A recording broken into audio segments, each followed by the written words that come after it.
অনন্ত জলিল বলছে শাকিব খান মার্কেটে সবার থেকে সিনিয়র। শাকিব খানের সিনেমার চাহিদা তো বেশি থাকবেই, কিন্তু শুধু সিনিয়র দিয়ে তো চাহিদা থাকে না।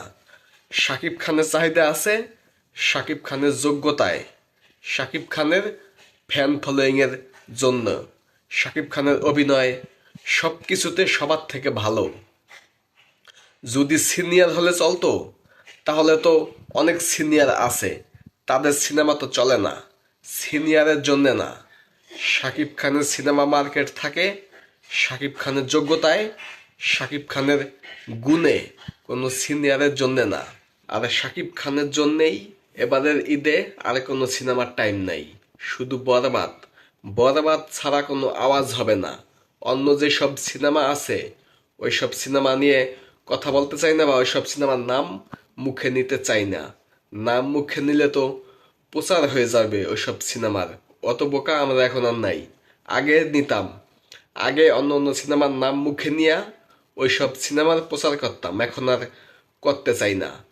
তো অনন্ত জলিল শাকিব খানকে সম্মান দিয়েই বলছে, অসম্মান দিয়ে কথা বলে নাই। আর অনন্ত জলিল নায়ক হিসাবে যেমনই হোক, নায়ক অভিনয় পারুক না পারুক, অনন্ত জলিল কিন্তু মানুষ হিসাবে খুবই ভালো। এটা কিন্তু প্রমাণিত যে অনন্ত জলিল মানুষ হিসাবে খুবই ফ্রেশ, ভালো মনের মানুষ। কিন্তু অনন্ত যে বউ আছে বর্ষা, ওইটাই মানুষ ভালো না।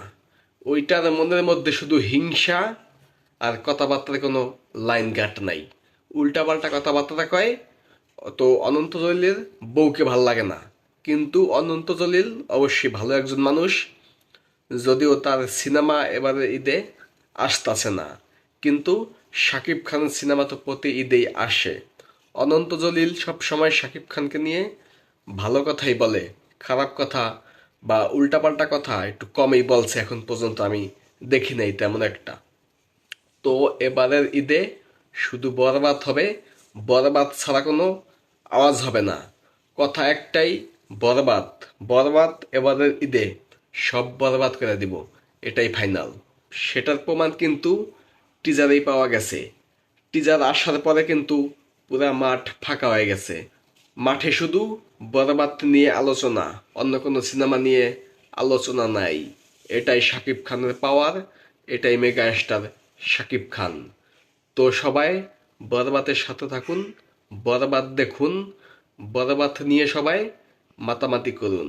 কারণ এটা আমাদের মেগা স্টার শাকিব খানের ক্যারিয়ারে এখন পর্যন্ত সর্বোচ্চ বাজেটের, সর্বোচ্চ অ্যারেঞ্জমেন্টের সিনেমা হচ্ছে এই বরবাদ, যেটা কিনা তুফানের থেকেও বিগ স্কেলে তৈরি করা হয়েছে।